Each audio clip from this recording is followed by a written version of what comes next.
2025 সালে যারা সৌদি আরবে যাবেন তারা অবশ্যই এই ভিডিওটা সম্পূর্ণ দেখবেন। সৌদি আরবে মূলত 1 থেকে 4 ক্যাটাগরি ভিসা আছে। আপনারা কোন ক্যাটাগরি ভিসা নিয়ে গেলে আপনাদের জন্য ভালো হবে, সৌদি আরবে আপনারা ভালো কিছু করতে পারবেন। 1 নম্বরে আমের আইডি, 2 নম্বরে আমিন মঞ্জিল, 3 নম্বরে হাউস ড্রাইভার এবং 4 নম্বরে আপনার কোম্পানি ভিসা। এই 4 ক্যাটাগরির ভিসার ভিতরে কোন ক্যাটাগরি ভিসা নিয়ে গেলে আপনার জন্য ভালো হবে? হ্যাঁ এভরিওয়ান, আসসালামু আলাইকুম। তো সবাই কেমন আছেন? বড় বাবা তো আলহামদুলিল্লাহ অনেক ভালো আছেন। তো আবারও চলে আসলাম আপনাদের মাঝে নতুন আরেকটা ভিডিও নিয়ে। তো আজকের ভিডিওটা মূলত যারা সৌদি আরবে নতুন যাবেন তাদের উদ্দেশ্যে। বর্তমানে 2025 সাল চলতেছে।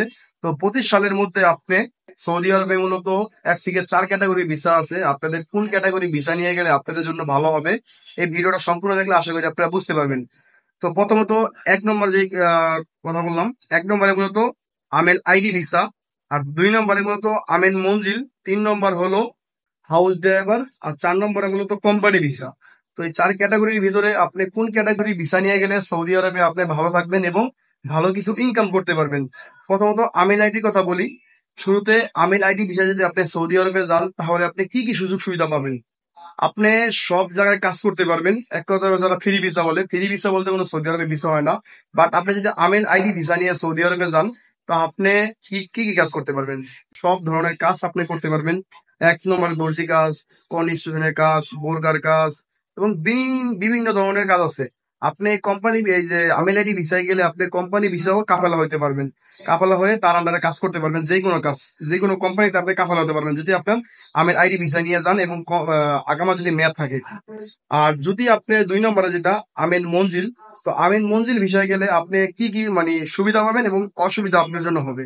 যদি আপনাকে কোনো বড় সাইডে কাজে নিবে না, যেটা ভিআইপি সরকারি সাইট, সেই সাইডে মূলত আমিন মঞ্জিল নিয়ে আপনি কাজ করতে পারবেন না।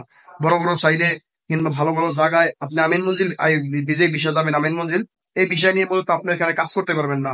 আর আপনি দর্জি কাজ করতে পারবেন এবং কন্ডিশনার সাইডে ছোট ছোট যেই সাইড গুলো সেই সাইডে করতে পারবেন। কিন্তু যেটা বললাম, আপনি আমিন মঞ্জিল নিয়ে বড় বড় সাইডে কাজ করতে পারবেন না এবং কোনো সরকারি প্রজেক্টে, বড় বড় যে প্রজেক্ট গুলো ওই প্রজেক্টে আপনি কন্ডিশনে কাজ করতে পারবেন না। তার কারণ কি, আপনার পেশা হলো ছোট। যেটা আমিন মঞ্জিল পেশা সেটা মূলত বাসাবাড়ির কাজ। বাসাবাড়ির কাজ মূলত আপনি কপিলের বাসাবাড়ির কাজ করতে পারবেন। মূলত এই ধরনের ভিসা হলো আমিন মঞ্জিল। আর বুঝতে পারলেন, আপনি দর্জি কাজ করতে পারবেন, অনেক কাজ করতে পারবেন, বাট সাইডের কাজও করতে পারবেন কিন্তু বড় বড় সাইডে করতে পারবেন না। অনেক সময় পুলিশের জায়জামালা হয়, বড় বড় সাইডে চেক দেয় পুলিশে, তখন মনে করেন আপনি যারা আপনারা কাজ করবেন সে মূলত আপনাকে কাজ থেকে বের করে দিবে। আর যদি আপনার আমিন আইডি ভিসা থাকে তাহলে আপনাকে ওই সাইড থেকে বের করবে না। পুলিশ যদি চেকও করে আপনার একামা দেখাই দিবেন, কোনো সমস্যা হবে না। আর যেটা বললাম হাউস ড্রাইভার, 3 নম্বর 3 নম্বর ভিসা হলো হাউস ড্রাইভার। তো হাউস ড্রাইভার ভিসা যদি আপনি যান, এটার পেশা মূলত আপনি সৌদির বাসায় ড্রাইভিং করবেন। ড্রাইভিং ছাড়া অন্য অন্য কোনো কাজ করতে পারবেন না। এটা হলো আপনার হাউস ড্রাইভার ভিসা। তো এই ভিসায় মূলত বাইরে কাজ করতে পারবেন, কিন্তু ওই যে পুলিশের যে ধাইদামালা গুলো এগুলো যদি আপনাকে ধরতে পারে কাজের অবস্থায় তাহলে আপনাকে দেশে পাঠিয়ে দিবে। কারণ আপনার কাজ হলো একটা, করতেছেন আরেকটা। অবশ্যই বুঝতে পারছেন, এই 3 ধরনের ক্যাটাগরি ভিসা আপনি বুঝতে পারছেন।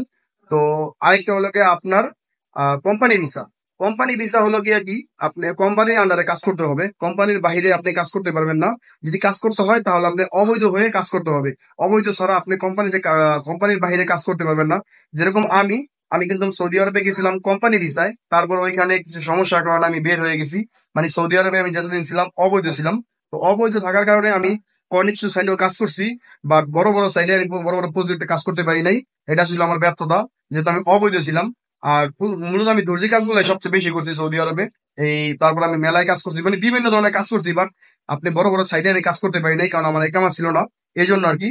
তো এই 4 ক্যাটাগরির ভিতরে আপনি কোন ক্যাটাগরি ভিসা নিয়ে যাবেন এখন ডিসিশন আপনাদের কাছে, আপনারা কি কোন ভিসায় যাবেন। আমার যেটা অভিজ্ঞতা আছে আমি আপনাদের মাঝে শেয়ার করলাম। আমি মনে করি আপনারা যদি সৌদি আরবে যান 2025 সালে, অবশ্যই আমেল আইডি ভিসা নিয়ে যাবেন।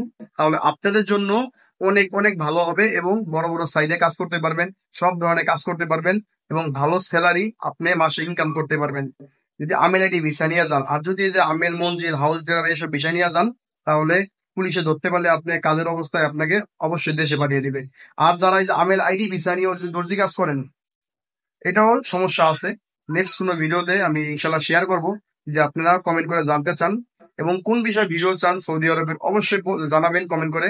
আমি ইনশাল্লাহ ওই বিষয়ে ভিডিও দেওয়ার চেষ্টা করবো, এবং আমি আপনাদেরকে কোনো বিষয় যদি আপনাদের বলার থাকে অবশ্যই কমেন্ট করবেন। এই বিষয়গুলো আমি আপনাদেরকে কমেন্টের মাধ্যমে উত্তর দেওয়ার চেষ্টা করবো। তো ভিডিওটা এই পর্যন্ত, সবাই ভালো থাকবেন, সুস্থ থাকবেন, আসসালামু আলাইকুম। আর যদি ভিডিওটা ভালো লাগে অবশ্যই ভিডিওটাকে লাইক করে দিবেন, অবশ্যই ভিডিওটা শেয়ার করে দেবেন, আর চ্যানেলে যদি নতুন হয়ে থাকেন তাহলে অবশ্যই চ্যানেলটা সাবস্ক্রাইব করে দিবেন। সবাই ভালো থাকবেন।